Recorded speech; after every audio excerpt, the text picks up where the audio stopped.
जब 2014 का इलेक्शन था नरेंद्र मोदी जी का, उस टाइम उन्होंने किसानों मजदूरों के दम के ऊपर इलेक्शन लड़ा था।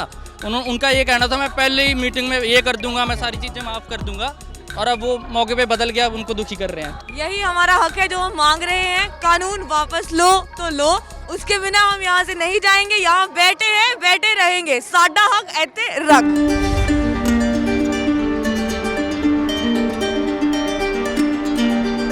नमस्कार, गांव कृष्ण में आपका स्वागत है। मैं अभी हूं शंभू बॉर्डर पे और हमारे साथ पंजाब यूनिवर्सिटी कुछ स्टूडेंट हैं जो जिनके हाथों में कुछ तख्तियां हैं, कुछ संदेश हैं। उनमें से कुछ मुझे समझ में आ रहे हैं जो कि हिंदी में है, और कुछ के लिए मैं उनसे पूछता हूं वो वहाँ क्यों आए हैं, क्या कहना चाह रहे हैं। ओपन मार्केट लाने से क्या हो रहा है? प्राइवेटाइजेशन हो रहा है ना किसानों का। फाइनली हर चीज का प्राइवेटाइजेशन हो चुका है। अगर खेती का प्राइवेटाइजेशन भी हो जाता है तो आपको पता है क्या होगा। किसान जो अभी 20,000 30,000 साल के मर रहे हैं, शायद उसकी मात्रा बढ़ेगी, कम तो होगी नहीं। किसानों को फायदा नहीं होगा, नुकसान ही होगा इससे।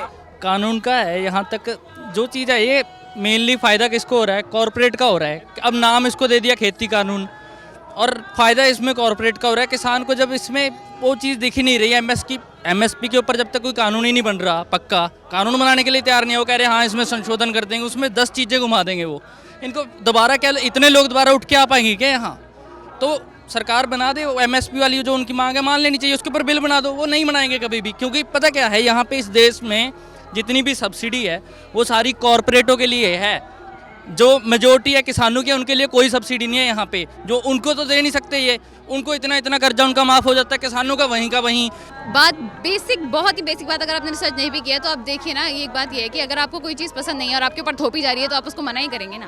तो वही बात यहाँ भी है, अगर नहीं पसंद है तो नहीं ले लीजिए ना वापस। क्यों थोपे जा रहे हैं? जब उनको नहीं चाहिए, वो उनको मंडी सिस्टम चाहिए, आप उसकी नहीं ले रहे हैं जिम्मेदारी। ये लिखा है किसाना लई कानून, इसको कोट एंड कोट किया है क्योंकि वो यही कहते हैं कि ये कानून किसानों के लिए है। तो हम कह रहे हैं किसाना लई कानून तो अनु मुबारक, किसाना नू नहीं चाहिए कानून। तो कहने का मतलब है जिनके लिए कानून बनाई है उनको अगर चाहिए ही नहीं तो आप धक्के से कैसे इम्पोज कर सकते हो?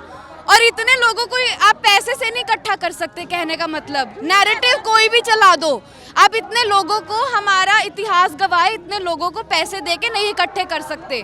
ना ही तो ये अनपढ़ है और ना ऐसा भी नहीं कह सकते कि जागरूक नहीं है। इतने लोग यहाँ इकट्ठे हुए हैं, अब ये तो कह नहीं सकते हैं कि सरकार ने जो कानून बनाया वो उन्हीं को समझ नहीं आ रहा जिनके लिए कानून बनाया है। डिमोनेटाइजेशन की तो सीओ को समझ नहीं आ रहा था कि क्यों की है, अब किसान के लिए तो किसानों को नहीं समझ आ रहा है। तो ये तो चलता रहेगा।